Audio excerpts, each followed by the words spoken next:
Amém, meus irmãos. Abra sua Bíblia no Evangelho de João, capítulo 5.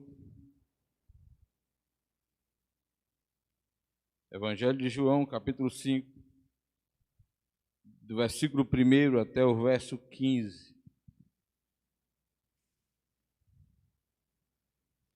Evangelho de João, capítulo 5, do versículo 1 até o verso 15. Tema da nossa mensagem de hoje: alma paralítica. Quando alguém tem uma alma paralítica. Vamos ler assim a palavra do Senhor. Passadas estas coisas, havia uma festa dos judeus.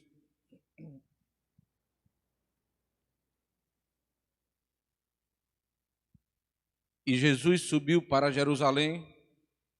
Ora, existe ali junto à porta das ovelhas um tanque, chamado em hebraico Betesda, o qual tem 5 pavilhões. Nestes jazia uma multidão de enfermos, cegos, coxos, paralíticos, esperando que se movesse a água, porquanto um anjo descia em certo tempo, agitando, e o primeiro que entrava no tanque, uma vez agitada a água, sarava de qualquer doença que tivesse. Estava ali um homem enfermo, havia 38 anos. Jesus, vendo-o deitado e sabendo que estava assim há muito tempo, perguntou-lhes: queres ser curado? E respondeu-lhe o enfermo: Senhor, não tenho ninguém que me ponha no tanque quando a água é agitada, pois enquanto eu vou, desce outro antes de mim. E então lhe disse Jesus: levanta-te, toma o teu leito e anda. Imediatamente o homem se viu curado, e tomando o leito, pôs-se a andar, e aquele dia era sábado. Por isso disseram os judeus ao que fora curado: hoje é sábado, e não te é lícito carregar o leito. Ao que ele lhes respondeu: o mesmo que me curou, me disse: toma o teu leito e anda. Perguntaram-lhe eles: quem é o homem que te disse: toma o teu leito e anda? Mas o que fora curado não sabia quem era, porque Jesus havia se retirado por haver muita gente naquele lugar.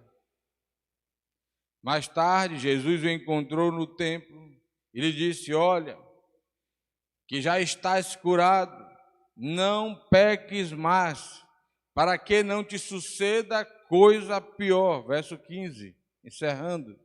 O homem retirou-se e disse aos judeus que fora Jesus que o havia curado.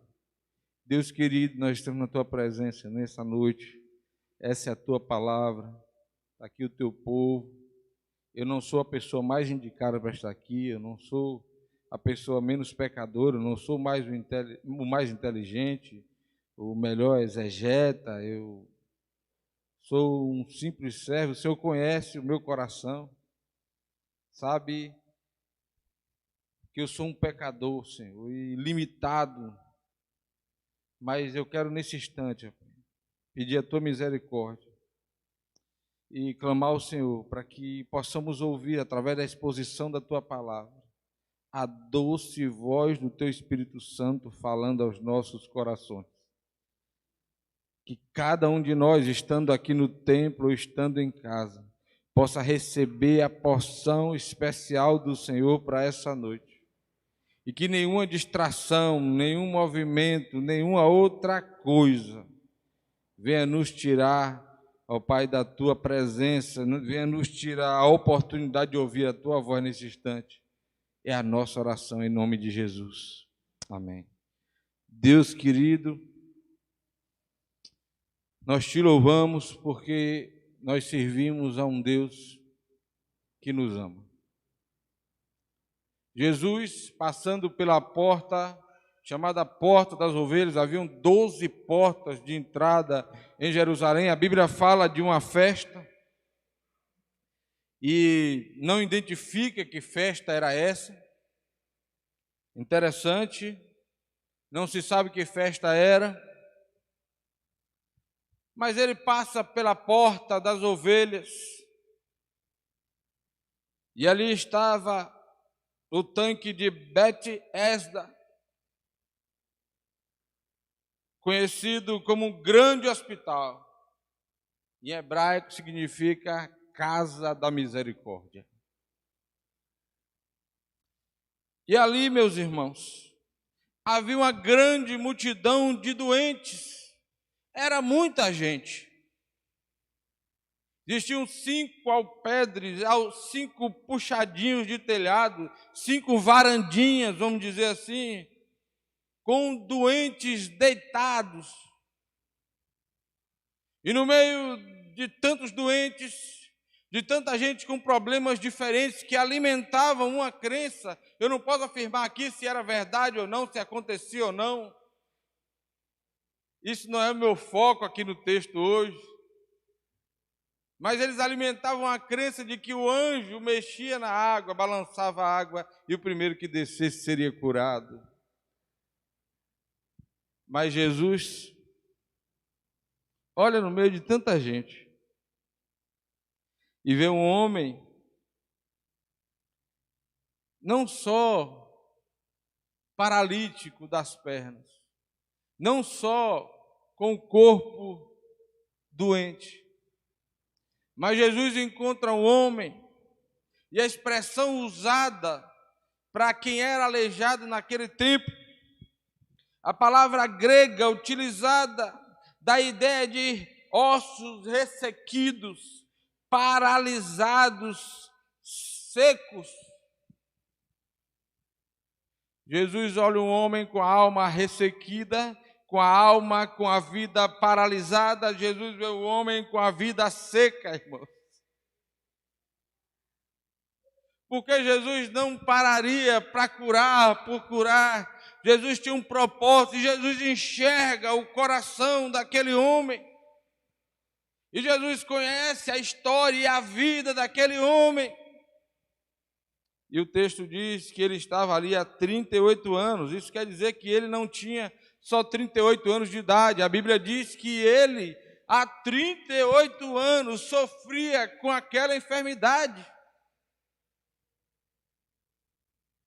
E Jesus, olhando naquela multidão, ele vê um homem sem esperança, ele vê um homem sem sonhos, ele vê um homem sozinho, ele vê um homem, talvez se colocando no lugar daquele paralítico, ele estivesse ali tão somente contando os dias, esperando a sua morte.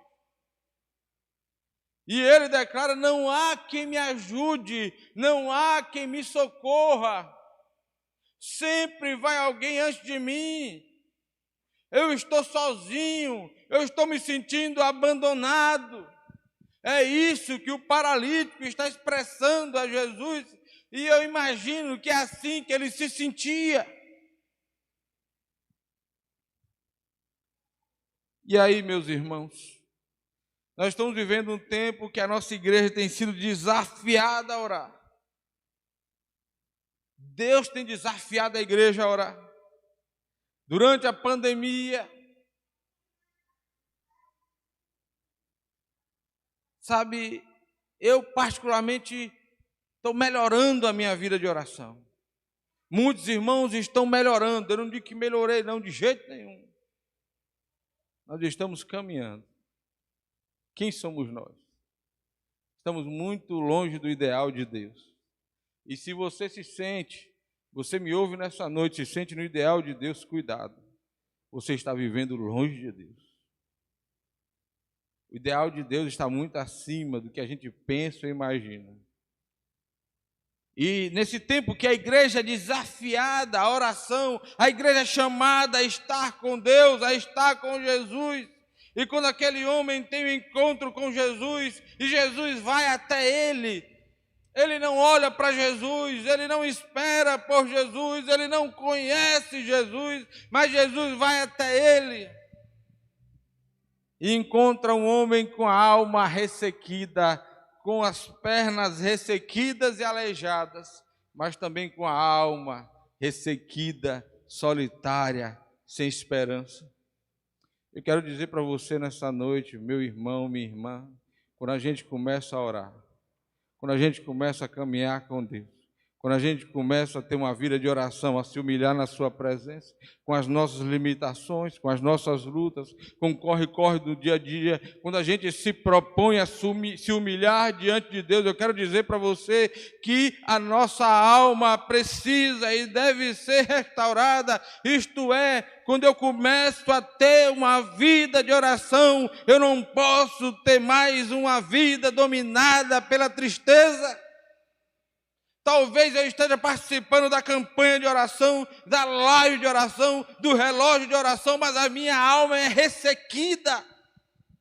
A minha vida está paralisada. E às vezes eu oro por tanta gente, mas irmãos, deixa eu te dizer uma coisa, a principal função da oração é ter um relacionamento com Deus. E a primeira pessoa que muda quando ora não é a pessoa que você está orando. A primeira pessoa que muda quando está orando sou eu. Quando eu começo a ter uma vida de oração, a primeira pessoa a ser transformada sou eu. Quem é curado primeiro sou eu.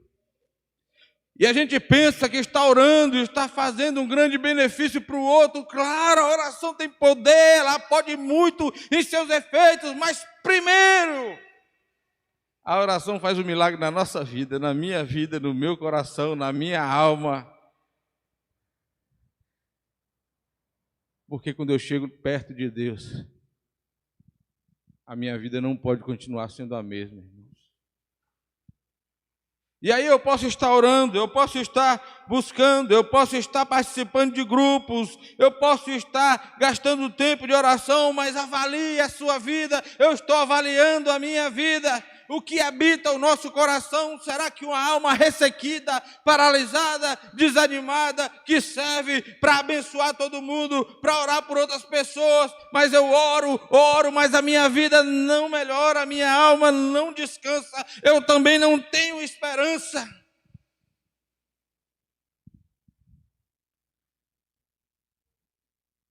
Mesmo orando, mesmo buscando na fonte certa, mesmo indo ao tanque certo, que não é o tanque de Betesda, mas é o tanque de Jesus, esse tanque que jorra água viva.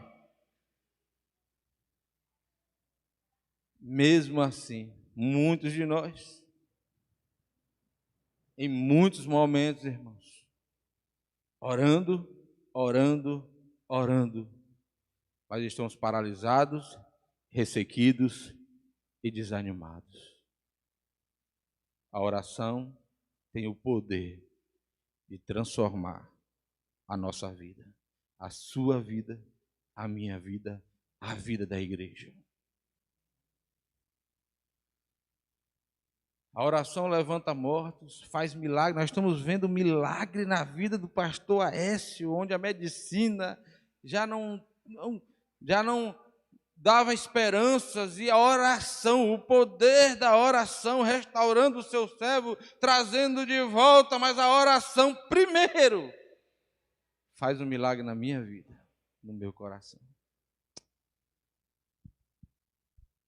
E no salmista, e no Salmo 16, verso 11, a gente pode colocar aí, já, Salmo 16, verso 11, quando Davi diz que está na presença de Deus, o que acontece, meus irmãos? Quem conhece esse texto, ele está na presença de Deus, alguém que vive orando, alguém que vive buscando, alguém que vive clamando, alguém que caminha com Deus.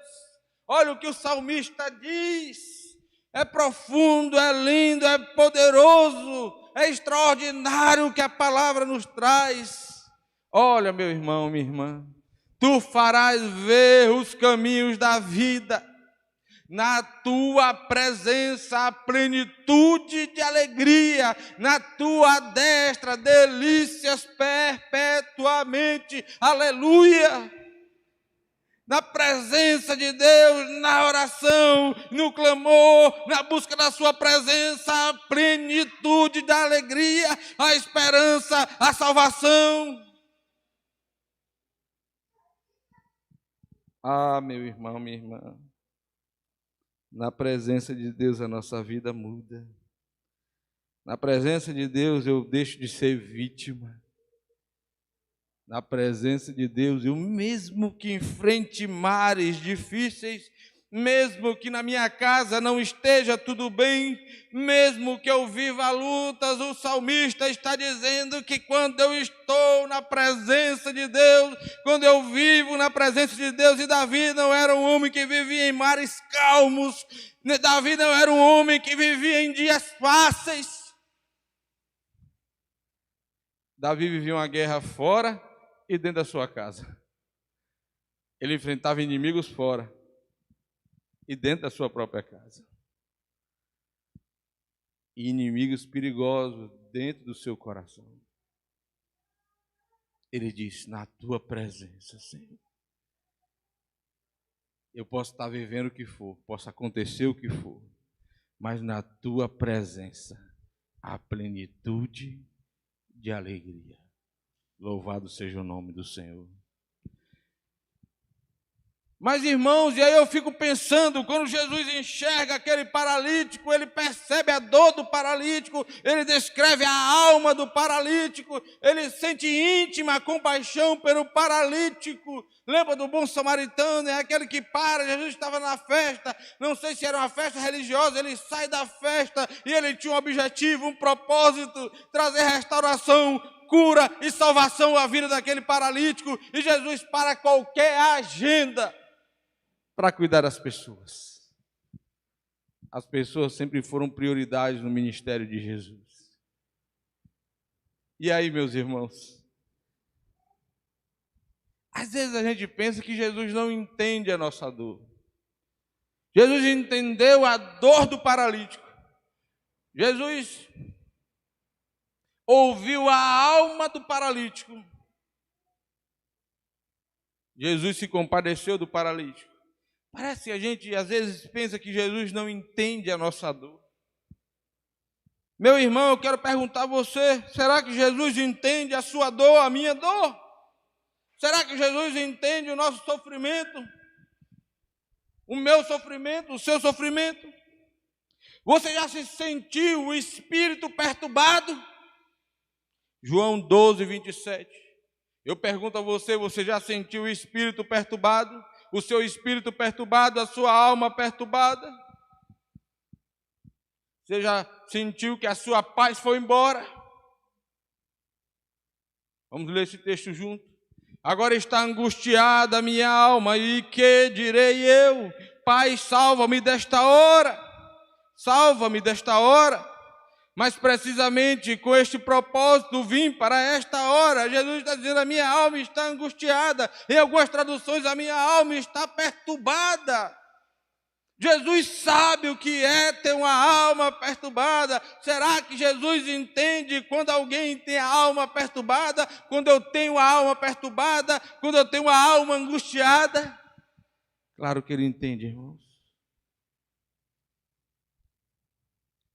Você já sentiu que ia morrer de angústia, de tristeza? Você já sentiu um dia que você pensou assim, hoje eu vou morrer de tristeza?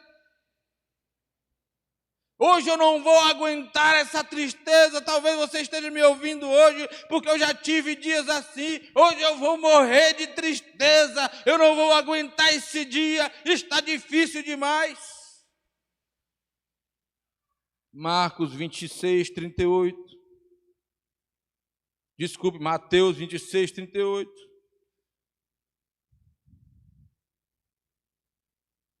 Mateus 26, 38. E então lhes disse, a minha alma está profundamente triste até a morte. Será que Jesus sabe o que é ter uma alma triste até a morte? Será que Jesus entende? Será que Jesus me entende quando eu tenho uma alma triste até a morte? Será que Jesus se compadece de mim? Será que Jesus ele tem, sabe, a capacidade de entender o meu sofrimento? A minha alma está triste até a morte. Ficai aqui, vigiai comigo. Você já chorou por alguém? Pergunta a você. É uma pergunta para mim. Nós já choramos por alguém? Você já chorou por alguém que foi embora, que se perdeu, que deixou o evangelho? Alguém que desistiu da vida? Alguém que era uma pessoa maravilhosa, mas partiu, está com o Senhor? Você já chorou por alguém? João 11:35.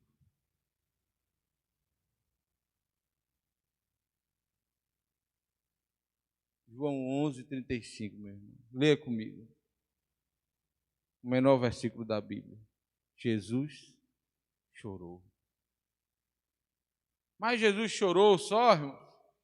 Chorou quando ele soube que Lázaro estava morto. O seu amigo, aquele que ele visitava sempre para tomar um café, sempre passava na casa de Lázaro lá em Betânia, era uma alegria. Posso imaginar a alegria. E as pessoas, quando viram Jesus chorando, disseram: olham, vejam como ele o amava. Porque Jesus amava de verdade. Lázaro é um grande amigo de Jesus. Assim como Jesus nos ama. Assim como nós somos amigos de Jesus. Você já chorou por alguém? Eu também já chorei por alguém. Jesus sabe o que é chorar por alguém. Meu irmão, eu quero fazer outra pergunta a você, uma pergunta para mim. Você já gritou se sentindo abandonado por Deus naquele dia que você disse: Senhor, por que o Senhor me abandonou? No momento que eu mais precisei, cadê o Senhor? Por que eu estou só? Em Mateus 27:46. Você já sabe que texto nós vamos ler. Você já teve algum momento que sentiu que Deus te abandonou? Por volta da hora nona, clamou Jesus em alta voz, dizendo: Eli, Eli, lama sabachthani. Deus meu, o que quer dizer Deus meu, por que me desamparaste? Jesus sabe o que é ser desamparado, se sentir desamparado por Deus. Jesus sabe o que é se sentir abandonado por Deus. Deus não nos abandona, mas nós nos sentimos desamparados e abandonados em muitos momentos. E Jesus entende o nosso sofrimento. Por isso, irmãos, que a oração transforma a nossa vida, porque eu estou me relacionando com alguém que me entende, que entende o meu coração, as minhas fraquezas, as minhas lutas, as minhas tristezas, as minhas angústias. Eu estou me relacionando a alguém que entende o que eu estou falando. Jesus, o Deus que se fez carne e habitou entre nós, Ele entende o nosso sofrimento. E aí, vivendo esse momento de oração, Jesus que vê aquele homem, que se aproxima daquele homem, aí tem algumas coisas que acontecem nessa relação com o homem e acontece conosco também. Jesus começa a despir a alma daquele homem. No versículo 14, avançando um pouquinho, João, capítulo 5. Em João, capítulo 5. Mais tarde, Jesus o encontrou no templo e disse: olha que já estás curado. Mas tem uma coisa, não peques mais, para que não te suceda coisa pior. Eu não posso dizer aqui De jeito nenhum. E todos as doenças são fruto do pecado. Mas Jesus diz que, no caso específico daquele homem, ele cometeu um pecado e ficou daquele jeito. O texto deixa claro. Vá e não faça o que você fez, que te deixou desse jeito. Sabe por quê? Porque se você voltar a fazer, vai acontecer com você coisa pior. Quando eu vivo em oração, quando eu estou na presença dele, quando aquele paralítico chega à presença de Jesus, quando Jesus vai ao encontro dele, as máscaras caem. E aí, irmãos, Jesus que nos conhece, que conhece o meu coração, o seu coração, ele está dizendo para mim, para você nessa noite, não peques mais, não vá por esse caminho, não dê ouvidos a essa pessoa, não continue essa conversa. Não diga mais isso, não faça isso com a sua esposa, com seu marido, com seu filho, não fale isso do seu pastor, não fale isso do seu vizinho, não faça isso com o seu colega de trabalho. Ele está dizendo, vai e abandona o pecado, porque tem muita gente com a alma ressequida, paralisada.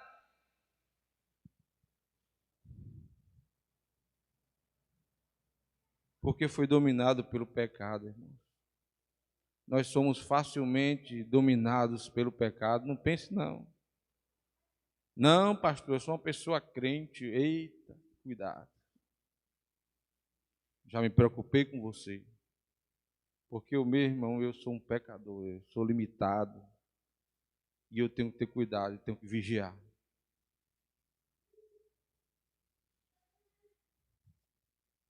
Caim tentou fugir de Deus. Acã tentou esconder o pecado de Deus. Quem conhece a história de Acã? Escondeu, irmão, e trouxe maldição sobre toda a nação. Davi tentou esconder o adultério. Não teve jeito, irmãos, pagou um preço altíssimo. Pagou um preço altíssimo. A mulher samaritana teve a vida descortinada por Jesus. Aquela mulher que Jesus também vai ao encontro, ele diz, olha, você já teve 5 maridos e o que você tem não é seu marido. É hora de mudar de vida. Quando eu caminho com Jesus, quando eu me comunico com Ele, quando eu estou em comunhão com Jesus, a minha vida precisa mudar. E eu fico pensando que quando eu tenho uma relação verdadeira com Jesus, as pessoas não precisam me dizer isso. Quando eu caminho com Jesus de verdade, isso vai acontecer. Sabe, quando eu sou amigo de Jesus de verdade, quando eu abro meu coração para Jesus de verdade, quando eu digo a Jesus das minhas lutas, das minhas angústias, a minha vida vai mudando, irmãos. As máscaras caem. Jeremias 23, 24. Já estamos finalizando, irmão, nosso tempo já foi embora. Jeremias 23, verso 24. Ocultar-se-ia alguém em esconderijos, de modo que eu não veja, diz o Senhor. Porventura não encho eu os céus e a terra, diz o Senhor, alguém pode se esconder de mim?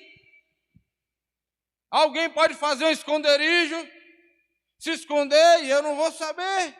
E o salmista disse que se ele fizesse a cama dele lá no abismo, no inferno, lá o Senhor estaria. Quem pode se esconder de Deus? A oração nos faz ser sinceros diante de Deus. A vida de oração nos faz ser pessoas, sabe, que não têm acordos com o pecado, que não se conformam com o pecado, que não caminham bem com o pecado. Aquele homem tem um encontro com Jesus e ele é desafiado agora.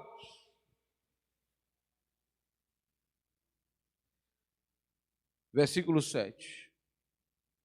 Voltando a João 5, Evangelho de João, capítulo 5, verso 7. Respondeu-lhe o enfermo: Senhor, não tenho ninguém. Voltando ao 6, já desculpe. Jesus, vendo deitado e sabendo que estava assim há muito tempo, perguntou-lhe: queres ser curado? Uma pergunta óbvia, né?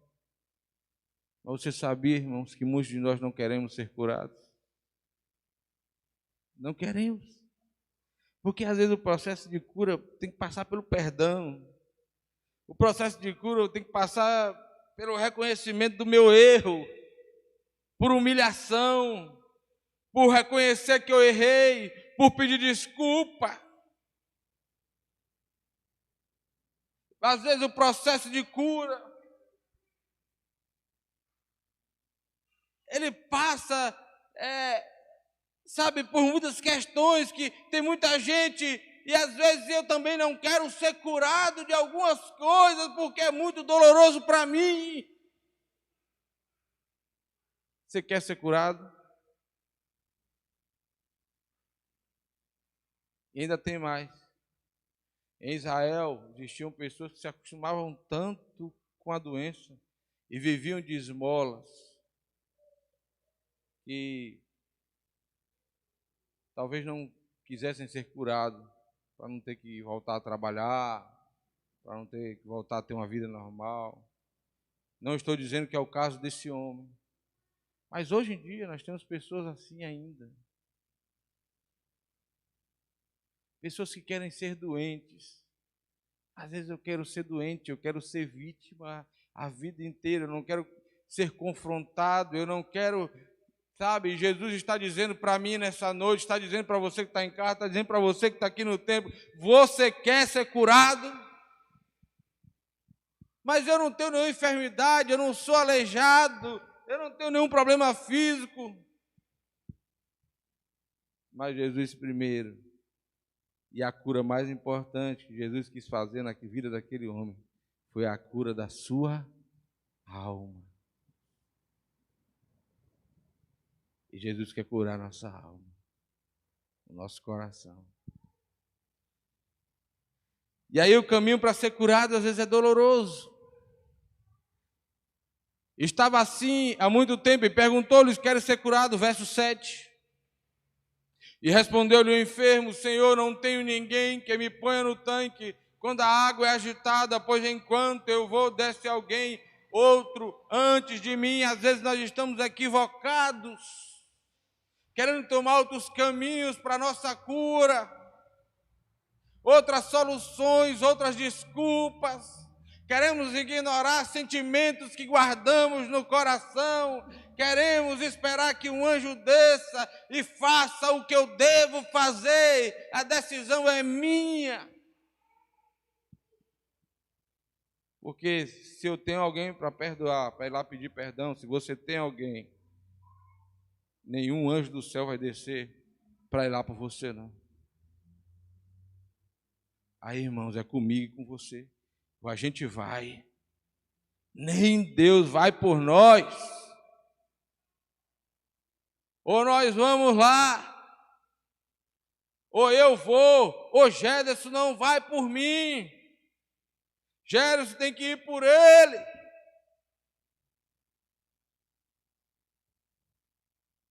Admitir que tem uma ferida, eu preciso ser curado. Identificar a minha ferida, eu preciso ser curado. Perdoar os causadores da ferida, eu preciso ser curado. Entregar a ferida a Jesus e dizer: eu estou disposto a ser curado.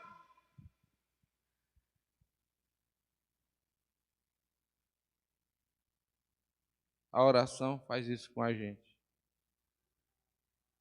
Porque a oração é estar com Jesus. Como aquele paralítico teve encontro com Jesus, a oração é esse encontro. A oração, ela tem esse poder, esse relacionamento com Deus, esse relacionamento com Jesus. é o que cura as nossas feridas. Talvez você esteja procurando, eu esteja procurando em outro tanque, criando desculpas, adiando para amanhã, para depois da manhã. Estamos firmes, clamando por tantos enfermos, mas a nossa alma ressequida, doente, paralisada. E Jesus nos pergunta nessa noite: você quer ser curado? Marcelo, você quer ser curado? Eu estou te fazendo um convite, você quer ser curado? Em Jó 14, 7 a 9, texto bem conhecido. Jó capítulo 14, versículo do 7 até o 9. Eu quero encerrar lendo esse texto e quero orar com você. Jó 14, de 7 a 9, porque há esperança para a árvore, pois mesmo cortada ainda se renovará, e não cessarão os seus rebentos. Se envelhecer na terra a sua raiz, e no chão morreu o seu tronco, ao cheiro das águas brotará, e dará ramos novos como planta nova. Aleluia! A minha doença é grave, a minha alma está doente, eu não consigo perdoar, eu não consigo esquecer. A esperança para mim, para você, para qualquer pessoa, seja lá em que situação for, seja lá o que você tenha vivido, passado, sentido, ele diz que há esperança, mesmo cortado, mesmo jogado no chão, mesmo desanimado, mesmo tomado pela depressão, pela tristeza, com a alma ressequida, com a alma paralítica, com a alma doente, Jesus está dizendo: há esperança para você. Você quer ser curado? Eu quero ser curado. Eu quero ser curado por Jesus. Talvez eu tenha passado a vida inteira procurando o tanque de Betesda. Jesus apareceu na minha vida. E até hoje, talvez depois de 30 anos de crente, eu não aceitei a cura que Jesus me ofereceu. Nós podemos ouvir uma canção neste instante. Eu gostaria de fazer que você fizesse dessa canção a sua oração. Colocasse diante de Deus agora. Se humilhasse na presença dele e dissesse: Jesus, eu também quero ser curado. Eu quero ser transformado. Eu quero viver a transformação do relacionamento contigo, do encontro contigo, da oração. Eu quero viver o poder da oração. Vamos orar nesse instante.